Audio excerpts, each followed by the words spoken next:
Good morning class 10th chapter 17 part 1 हो गया था। अब पार्ट 1 हुआ था तो मैंने ये नहीं बताया था कि हम ख़त्म कर रहे हैं ये पार्ट, ठीक है। तो सॉरी फॉर देट। मैंने आपको मनी के सारे फीचर्स ज़रूर बता दिए थे। उसके बाद अब मैं ये यहाँ से पढ़ रहा हूँ the word money is derived from the Latin word Moneta. ये जो शब्द आया है मनी, ये कहाँ से आया है? मोनेटा वर्ड से। It is said that in Rome goddess Juno herself was called Moneta in the beginning. अब ये जो जूनो है, जूनो कौन है? गॉडेस है। कहाँ की? रोम की, ठीक है। इनका नाम था या इनका सरनेम था क्या? Moneta. In Rome the work of coinage was done with in the solemn temple of Juno the goddess of gold. अब देखिए, जो ये गॉडेस थी ना जूनो, इनके मंदिर में कॉइनेज मतलब सिक्के बनाने का काम किया जाता था, ठीक है। इनको किसकी देवी बोला जाता था? सोने की देवी, ठीक है। तो इनका नाम क्या था? Juno Moneta. इनके टेम्पल पे जूनो मोनेटा, ठीक है। जूनो मोनेटा क्या है? एक लैटिन वर्ड है। मोनेटा एक लैटिन वर्ड है। जूनो मोनेटा जो है रोम की गॉडेस है। इनके मंदिर में सिक्के बनाए जाते थे।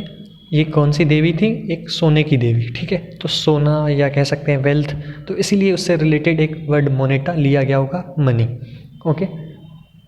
The money in Latin was called pecunia. अब देखिए, लैटिन वर्ड क्या है? मोनेटा, ठीक है। लेकिन अब लैटिन में मनी को क्या बोलते हैं? पेक्यूनिया। देखिए, भारत में मनी को मनी बोलते हैं। अब मनी शब्द कहाँ से आया? मोनेटा से। लेकिन अब लैटिन, अब जैसे देखिए मनी जो है मोनेटा शब्द से आया, लेकिन लैटिन में मनी को मनी नहीं बोलते, वहाँ पे पेक्यूनिया बोलते हैं। अब ये पेक्यूनिया शब्द कहाँ से आया? Pecunia which has originated from the word pecus. ये कहाँ से आया? पीकस से, जिसका मतलब क्या होता है? Animal wealth. तो एनिमल वेल्थ को बोलते हैं पीकस, और जो पैसा होता है उसको क्या बोलते हैं? पेक्यूनिया, ठीक है। But it is very difficult to say when, where and under what circumstances money was invented. History of development of the form of money which we have today is very long. In ancient time the man too could not produce all commodities of his requirement. मैं आप एक बार read करके पूरा समझा दूंगा। Therefore he started to exchange the goods produced by him with goods produced by other person. It is known as barter system.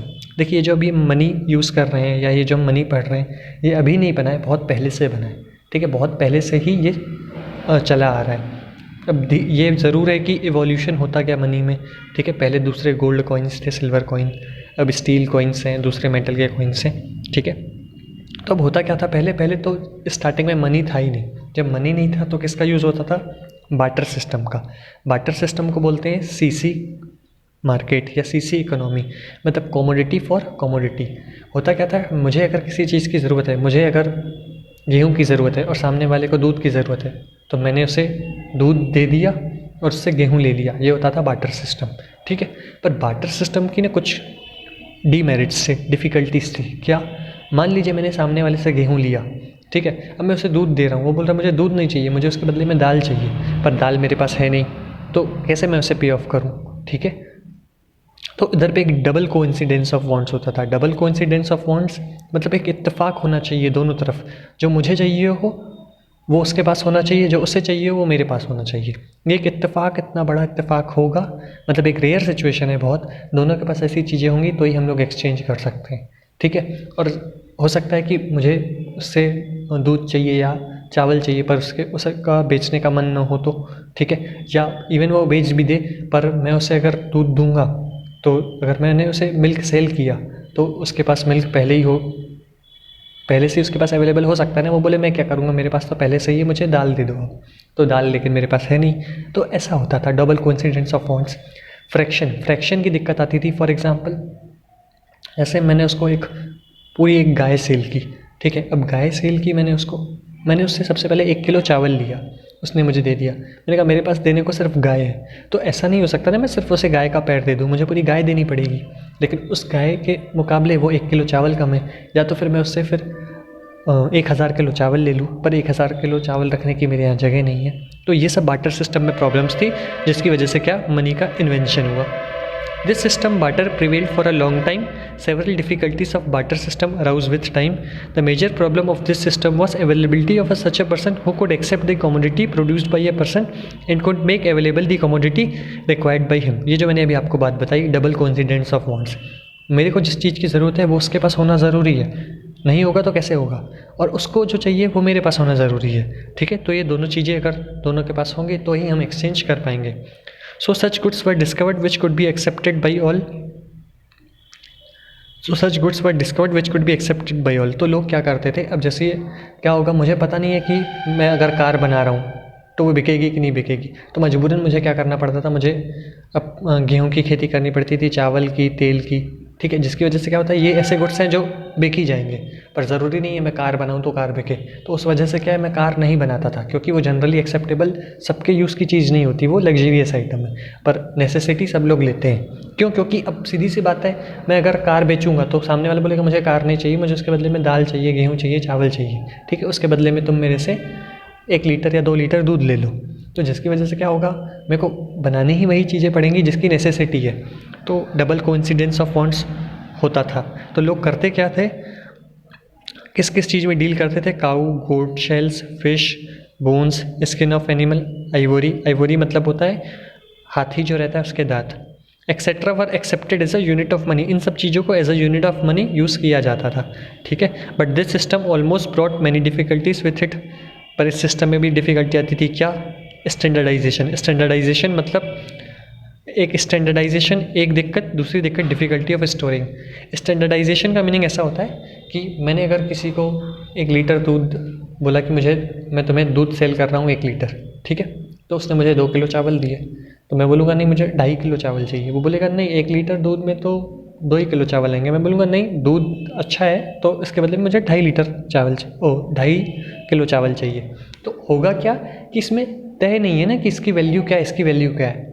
मतलब मैं चावल के बदले में कितना दूँ और दूध के बदले में कितने चावल लूँ, या चावल के बदले में कितना मैं उसे दूध सेल करूँ। तो कोई स्टैंडर्ड रेट तय नहीं था। पर अब मनी आ चुका है जिसकी वजह से हर चीज़ का एक भाव तय है। हम अब गुड्स एक्सचेंज नहीं करते, सीधे हम उतना उसको पैसा दे देते हैं, ठीक है। स्टैंडर्डाइजेशन एक हो गया। दूसरा डिफ़िकल्टी ऑफ स्टोरिंग। मुझे कोई चीज़ स्टोर करनी है, अगर मुझे समझिए 1 बोरी अनाज की जो है 100 किलो की 1000 रुपये की है, ठीक है। अगर मेरे को 1 लाख रुपये स्टोर करने हैं, अगर 1 लाख रुपये स्टोर करने हैं तो मैं 100 बोरियाँ स्टोर करूँ। 100 बोरियाँ स्टोर करने के लिए मेरे को बहुत बड़ा एक रूम चाहिए, ठीक है। उसके बाद मैं स्टोर करूँ उसे, फिर आने वाले सालों में उसे यूज़ करूँ। अब मैंने स्टोर करके रखा है, मेरे घर की ज़रूरत है 1 बोरी, मैंने रख ली, 50-60 बोरी सेल भी कर दी। लेकिन साल के एंड में क्या हुआ, वो 40 बोरी बारिश के कारण सड़ गई, जिसकी वजह से क्या हुआ, वो मेरा नुकसान हो गया। मतलब गुड्स में ज़्यादा समय तक स्टोर नहीं कर पाता था, या स्टोर कर भी लेता था तो उसकी वैल्यू पहले जितनी नहीं रहती थी। आज अगर हम 500 रुपये अपने पास हैं तो वो कल भी 500 रहेंगे, 3 महीने बाद भी 500 रहेंगे, ठीक है। उसकी वैल्यू नहीं गिरेगी। पर अगर मैं कोई कमोडिटी स्टोर करता था तो उसकी वैल्यू गिर जाती थी, ठीक है। तो स्टोर नहीं कर सकता था पहले में। So this system inspired the use of metals. As a result, the use of metal started in the form of coins which solved many problems. अब उसके बाद क्या हुआ, ये सब चीज़ों को हटा के मेटल्स का यूज़ हुआ, मेटल्स के कॉइन्स बनाए गए, ठीक है। The kings and empress fix the weight, size, colour and shape of the coin to keep check on forgery. अब क्या होता है, जो मेटल के कॉइन बनाए गए ना, तो मेटल के कॉइन बनाए गए तो ऐसे करके तो बहुत सारे कारीगर थे, वो लोग क्या करते, मेटल उठाते और उसके कॉइन बनाते, फिर बोलते हाँ हमारे पास पैसे हैं, और उस पैसे को खर्च करते। तो क्या किया गया, जो किंग है उसके द्वारा क्या कर लिया गया, उसका शेप फिक्स कर लिया गया, उसका वेट फिक्स कर लिया गया, उसकी साइज़ फिक्स कर ली गई, कलर फिक्स कर लिया, ठीक है।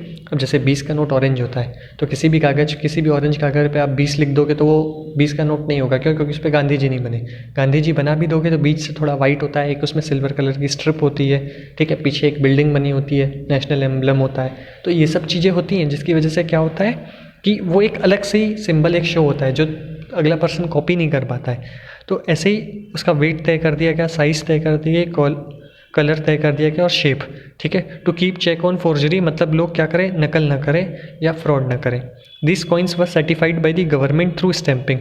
इसको सर्टिफाई किया जाता था, मतलब स्टैंप लगा के या उस पर एक मेटल की कारीगरी करके, साइन करके, कि वहाँ का जो भी राजा है या गवर्नमेंट की साइन, जिसकी वजह से क्या है, वो एक लीगल टेंडर बन जाता था कि हाँ वो पूरे शहर में चलेगा या पूरे देश में चलेगा।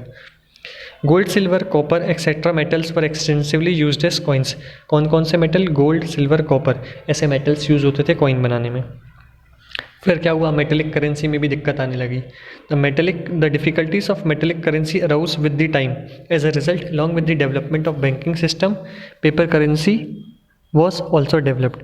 अब वो मेटेलिक करेंसी में भी दिक्कत आने लगी। क्या दिक्कत आ सकती है, देखिए जो पेपर करेंसी है ना, वो आप 1 करोड़ तक स्टोर कर सकते हैं, पर आप कॉइन्स 1 करोड़ के स्टोर नहीं कर सकते, ठीक है, क्योंकि 1 करोड़ के 1 करोड़ के coins is too much weight, उनका वेट बहुत होगा, तो वो स्टोर करना पॉसिबल नहीं हो पाता है, ठीक है। और मेटेलिक करेंसी जो पहले थी उसमें कुछ प्रॉब्लम्स आई होंगी, जिसकी वजह से अब मेटेलिक करेंसी देखिए अभी भी चलती है, ठीक है, पर जैसा पहले मेटल यूज़ होता था ना, गोल्ड सिल्वर, अब वो यूज़ नहीं होता है, ठीक है, अब दूसरा मेटल यूज़ होता है, उससे काफ़ी चीप क्वालिटी का, अभी आगे हम देखेंगे, ठीक है। तो अब वो यूज़ होती है और पेपर करेंसी भी यूज़ होती है।